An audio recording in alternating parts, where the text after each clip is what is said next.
안녕하세요. 호의가 계속되면 권리인 줄 안다는 말이 정말 틀린 말 하나 없는 것 같아요. 제 이야기부터 하자면, 저는 올해로 나이 31에 결혼한 지 3년 차를 맞는 여자입니다. 테이블 10개짜리 작은 식당 하나를 하고 있는 남편과 맞벌이를 하고 있었어요. 결혼 전에는 회사를 다니고 있었는데, 결혼하고 얼마 지나지 않아 회사를 그만두어야 했습니다. 남편 가게가 갑자기 바빠진 와중에 사람 구하기는 힘들어 일손이 딸려 도와줄 사람이 필요했었거든요. 사실 제가 당시 회사에서 받던 월급을 생각하면 제가 남편 가게에 나가는 게 무조건 이득이라고 볼 수는 없었어요. 남편 가게에서 나갈 인건비를 제가 대신 몸으로 때우는 거나 마찬가지였으니까요. 제 월급이 적었던 것도 아니고, 그래도 울며 겨자 먹기로 회사를 그만둘 수밖에 없었던 건 아무래도 언젠가는 육아를 이유로 제가 회사를 그만둘 때가 올 거라고 생각했고, 회사에 정해진 월급이 따박따박 나오지만 가게는 그렇지 않잖아요. 가게가 바쁜 만큼 회전을 제대로 시키지 못하면 그게 바로 가게 평판과 이어질 테고, 평판이 나빠져 손님이 줄어들면 그만큼 매상을 견인해오지 못할 테니까 말이에요. 그래도 다행인 건 제가 대학생 시절에 잠깐이나마 서빙 알바를 했던 적이 있기도 하고, 주방에서도 일을 했던 적이 있던지라 금방 가게 일에 적응을 할 수 있었다는 거예요. 특히나 그때쯤부터 배달 주문이 폭발적으로 많아지면서 주방도 도와주고 가게 일도 봐줄 수 있는 제가 세 사람을 고용하는 것보다 비용 면에서 더 절약을 할 수 있었으니 여러모로 더 이득이었지요. 하지만 그때는 몰랐던 게 결국 제 몸 하나 갈아 넣어서 인건비를 충당하고 있었다는 사실이었지요. 체력적으로 많이 힘들었는데 그때는 남편이 많이 고생하는구나 하는 생각밖에 없어서 더 열심히 도와줬던 것 같습니다. 결과적으로는 제가 남편 가게를 도와주면서 평판도 훨씬 좋아지고 식당은 점점 더 매출이 잘 나오기 시작했어요. 하지만 장사라는 게 생각처럼 되는 게 아니더라고요. 아무래도 계속해서 새로운 식당, 특히 배달 전문으로 하는 가게들도 많아지고 손님들도 늘 새로운 걸 찾다 보니 나날이 오르던 배상은 점점 정체가 되기 시작했고, 특히나 경기가 안 좋아지기 시작하면서 매출이 눈에 띄게 줄어들기 시작하는 게 보이더라고요. 그나마 배달 주문 덕에 매출이 어느 정도 나왔는데, 불경기가 길어지다 보니 배달비 부담 때문인지 물가 때문에 그런 건지는 모르겠지만 배달 주문도 점점 줄어들기 시작했습니다. 엎친 데 덮친 격으로 재료비들이나 가스비 같은 게 터무니없이 많이 오르기 시작했고요. 원가는 오르지, 매출은 줄어들지. 점점 남편과 저 두 사람 인건비도 못 건질 때가 많아졌어요. 가게 일 도와준다고 자녀 계획도 조금 밀어놓은 상황이었는데, 가게 장사가 안 되는데 두 사람이 항상 붙어 있으니까 사소한 일로 다투고 이런저런 문제가 많아지더라고요. 그냥 남편 가게가 어떻게 되던 간에 신경 쓰지 말고 내 경력이나 지킬 걸 하는 후회가 생긴 적도 있었고요. 원초적인 문제는 다른 곳에 있는데 그걸 가지고 남편을 원망하고 별것도 아닌 걸로 서로 날 세우고 그러는 게 점점 지쳐가는 와중에 이대로는 안 되겠다 생각해서 저도 큰 결심을 했습니다. 그때쯤부터는 남편도 바쁜 시간에만 직원 한 명 두고 쓰는 게 더 이득이라는 생각을 갖기 시작했던 상황이기도 했고, 그래서 저도 가게를 나와 다시 일자리를 찾기 시작했어요.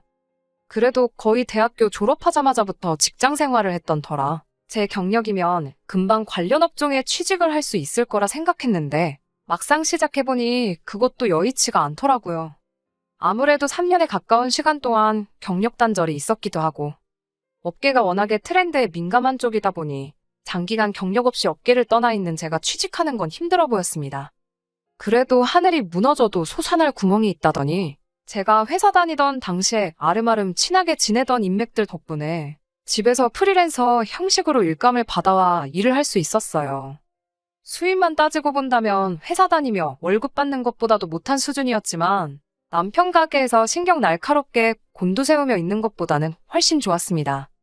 새 직원을 구해 나가는 인건비보다 제가 버는 게 더 많았기도 했고요. 남편도 그동안 자기 때문에 경력도 끊고 고생한 저에게 미안했는지 제가 가게를 떠나고 새로운 경력을 시작한 것에 대해서 오히려 응원해줬어요. 결혼하기 전에 두 사람이 벌던 것과 비교해보면 조금 줄어들긴 했지만 이게 기회가 될 것이라 믿어 의심치 않았습니다. 이렇듯이 남편하고는 사이가 나쁠 일이 없었습니다.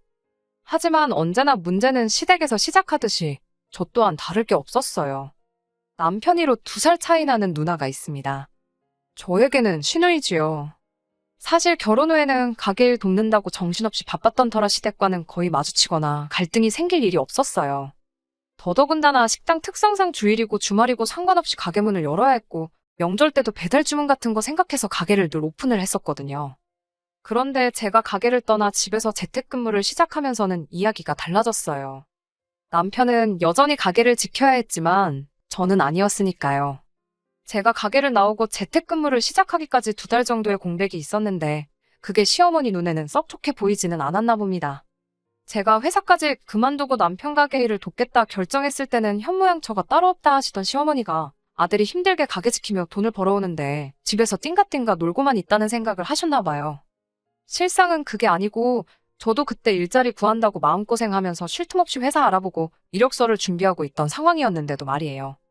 시어머니가 제게 눈치를 주는 상황인데 신우랑 무슨 갈등이 있냐 하실 분들이 계실 텐데 신우네도 딱히 형편이 좋은 곳은 아니에요.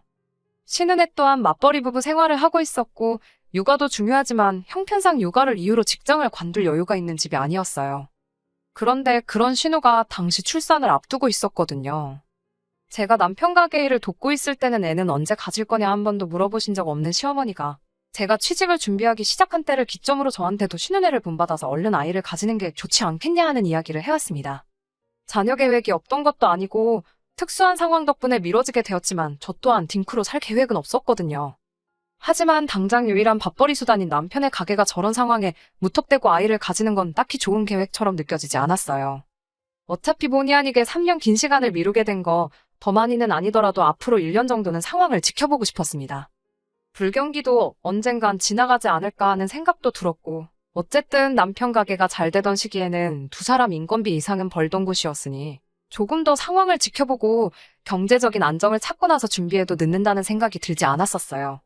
그런데 시어머니가 저보고 아이를 가지라고 했던 진짜 이유가 뭔지는 나중에 가서야 알게 되었습니다. 신우가 출산을 할 때쯤 저도 프리랜서로 일을 막 시작했던 차였거든요. 그때 슬그머니 진짜 이유를 저한테 툭 던지더라고요. 구구절절 설명할 필요 없이 이유는 딱 하나로 정리가 되었어요. 신우가 다시 회사에 출근을 해야 하니까 신우 아이를 제가 돌봐줬으면 했으면 싶었던 거였죠. 제가 그걸 해야만 한다는 식으로 이야기를 한다는 게 어차피 집에서 놀고 있기도 하고 너도 앞으로 애엄마가 되지 않겠냐며 미리 연습해본다 생각하고 애를 대신 키워보라 하더라고요. 시기상 시어머니가 아이를 가지라고 노래를 불렀던 걸 생각해보면 남편과 저 사이에 아이가 태어나면 제가 당연히 아이를 돌봐야 했으니 신우 아이까지 저한테 맡기려는 심보였던 것 같아요. 제가 너무 나쁘게 생각하는 걸 수도 있겠지만 아무리 생각해봐도 그것 말고는 다른 게 설명이 되지 않았으니까요. 하지만 저도 그때 막 프리랜서 일을 시작했던 차였기도 해서 그 제안에 대해서는 당연스럽게 거절을 했습니다. 저랑 남편이 결혼 전에 약속한 건 양가 부모님께 작게나마 생활비를 드리기로 한 거였는데 벌이가 어려워진 상황에서도 그 돈을 줄이거나 따로 안 드렸던 적은 없었거든요. 그런데 제가 신우 아이를 봐줘야 한다면 앞으로 생활비를 드리는 걸 장담할 수 없다고 말씀드리니 신우 애 키우라는 이야기는 쏙 들어가더라고요.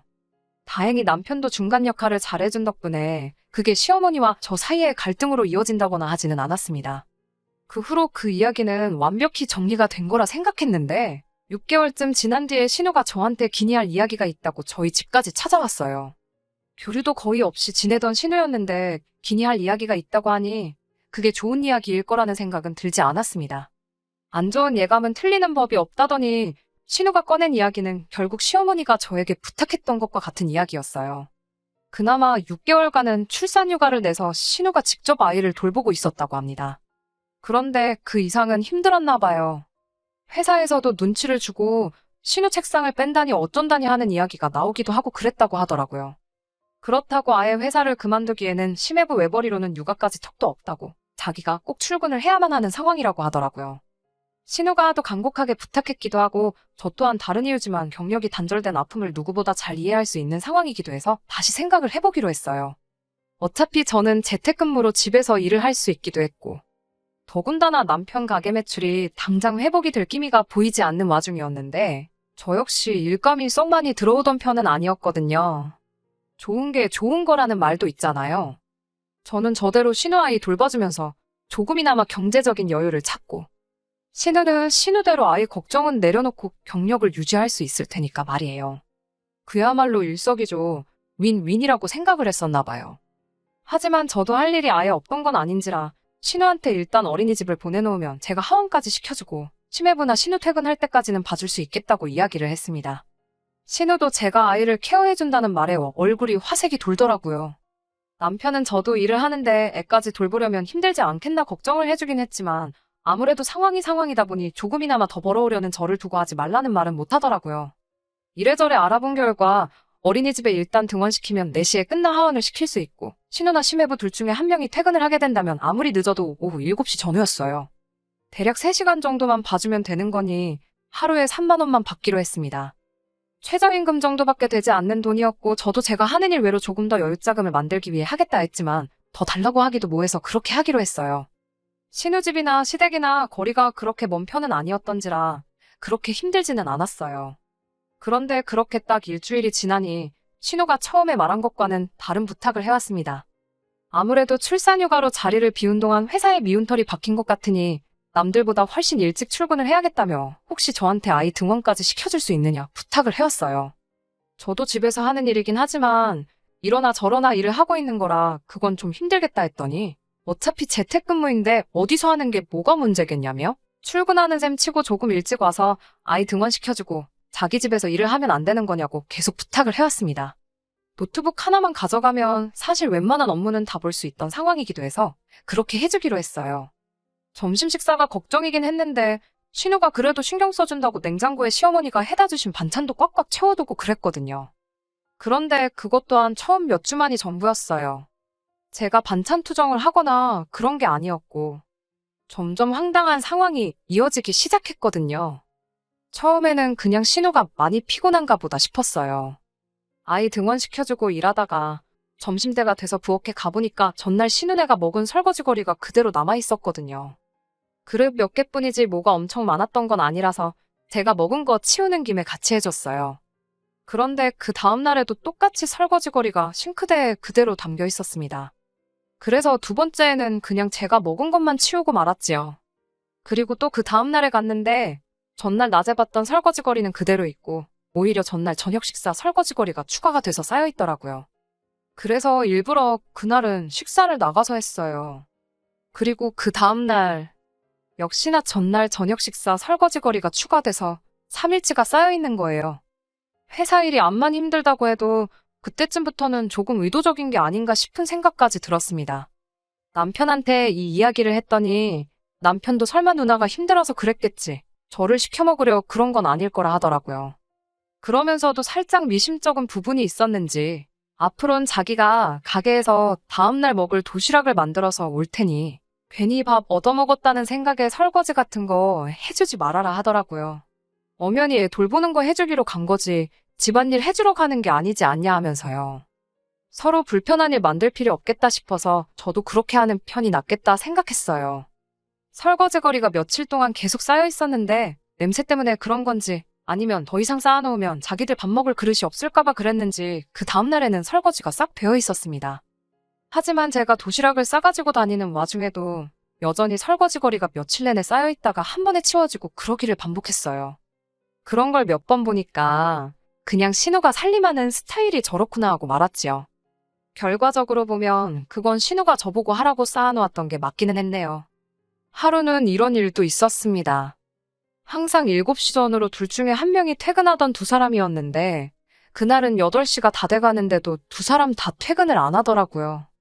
그날은 금요일 저녁이라 저도 많이 피곤하기도 했고 언제쯤 들어오냐 전화를 했는데 신우도 심해부도 전부 전화를 받지 않았어요. 애를 혼자 두고 저 혼자 집에 가버릴 수도 없어서 마냥 기다려야만 했습니다. 그런데 9시가 되고 10시가 돼도 두 사람 다 연락이 통되질 않는 거예요.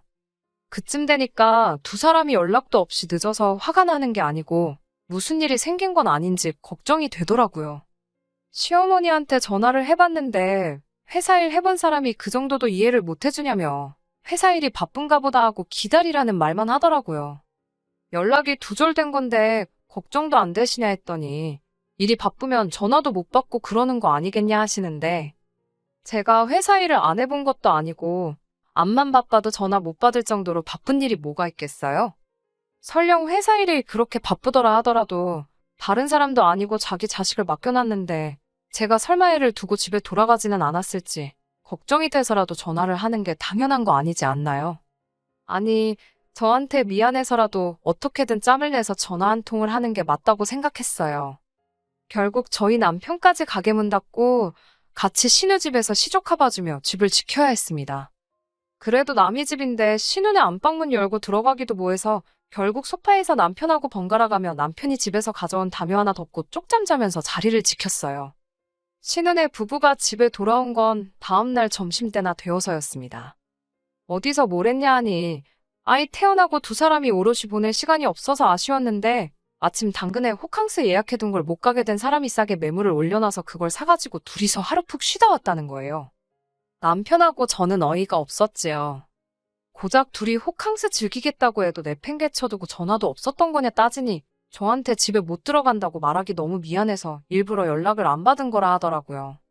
그 와중에 시어머니한테는 연락을 해서 제가 신우를 찾아도 모르는 척 해달라고 부탁을 했었나 봐요. 그러니 별 걱정 없어 보이던 시어머니의 태도가 왜 그랬던 건지 이해가 가더라고요. 그때쯤부터는 저도 더 이상 좋은 마음이 들지가 않더라고요. 그래서 신우한테 저도 불편한 거 참고 신우내서 일을 하고 있던 거였는데 더는 못 해주겠다고 했어요.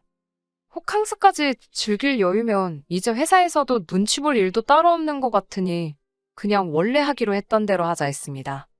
저는 그냥 아이 하원시켜주고 두 사람 퇴근할 때까지 아이 돌봐주는 것까지만 하겠다 했어요. 신우는 이제 와서 그러는 게 어딨냐 따지고 싶어하는 분위기였지만 아무래도 지들이 저지른 짓이 있으니 딱히 다른 말은 못하더군요.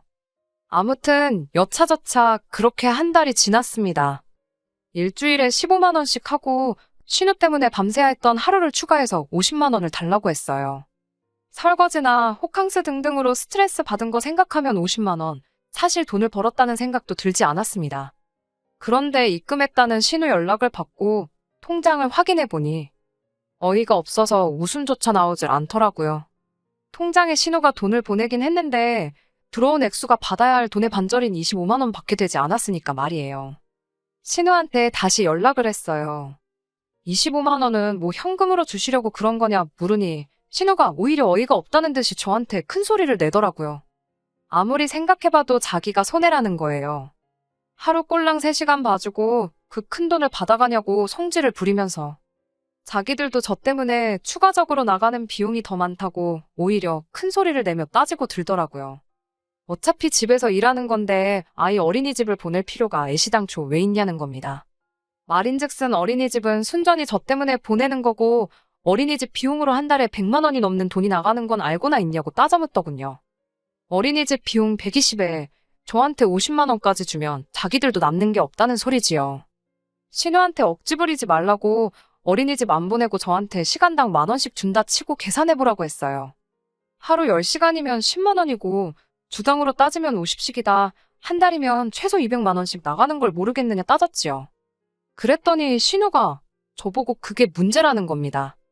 애초에 가족 좋은 게 뭐냐고 서로 돕자고 있는 게 가족인데 저한테는 가족이 돈벌이 수단으로밖에 보이지 않느냐면서 따지고 드는 겁니다. 어차피 집에만 있는데 애 좀 그냥 봐줄 수 있는 거 아니냐고 하면서 제가 그렇게 먼저 돈을 밝히고 드니 자기도 똑같이 나온 거라나요. 그렇게 하나하나 계산해서 따지는 제가 괘씸해서 자기도 빼고 주는 거라고 하는데 뭔 소리를 하는가 했더니 그동안 제가 신우집에서 일을 했으니 공간 사용료부터 해서 저 먹으라고 시어머니가 해준 반찬값에 전기세까지 다 포함한 거라고 하대요. 그때 설거지 이야기도 하더라고요. 밥은 공짜로 얻어먹어 놓고 설거지도 안 해놓고 저보고 사람이 참 못 배웠다고 드는데 누가 누굴 욕하는 건지 싶었지요. 애 키우는 거 연습시켜주는 셈이나 마찬가지니 오히려 자기들이 저한테 돈을 받아도 모자라다는 소리를 하는데 조목조목 따지고 들자면 신우가 찍소리도 못하게 만들어줄 수 있었지만 그렇게 하진 않았어요. 하지만 뭐 저도 제 시간 투자해서 애 봐주는 거나 마찬가지인데 이런 소리까지 들어야 할 이유가 있나 싶기도 하고 신우 계산대로라면 한 달에 꼴랑 20만 원 더 벌자고 이러고 있을 이유도 없겠더라고요. 차라리 인형 누나를 붙여도 이것보단 더 벌겠다 싶어서 그냥 신우한테 애 봐주는 건 오늘로 끝이다 선언하고 신우집 나와버렸네요. 가만히라도 있었으면 중간이라도 갔을 신우네는 결국 난리가 났어요. 어린이집이야 계속 보낸다고 쳐도 4시에는 하원을 시켜줘야 하니 중간에 신우가 일찍 퇴근할 수도 없는 상황이었으니까요. 결국 신우는 시어머니에게 도움을 요청했다고 합니다.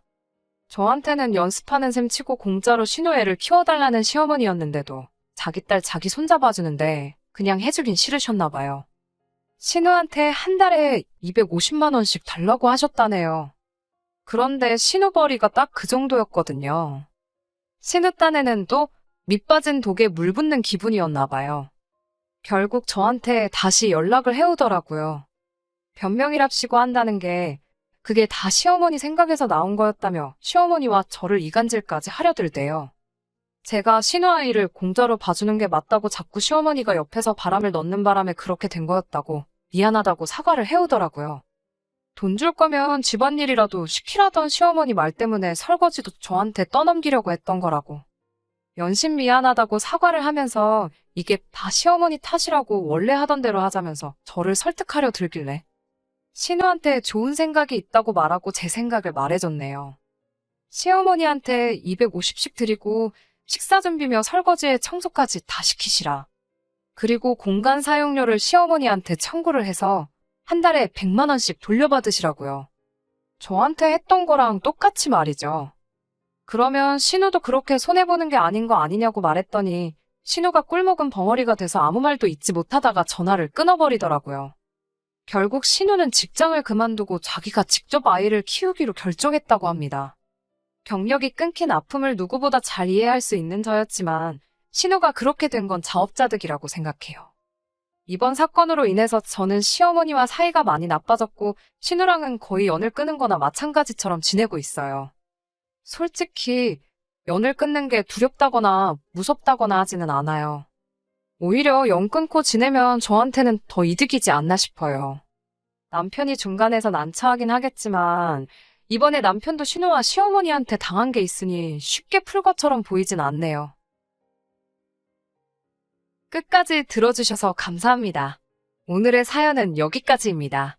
구독과 좋아요, 알람 설정 부탁드리고 더 좋은 사연으로 다시 찾아뵙겠습니다. 감사합니다.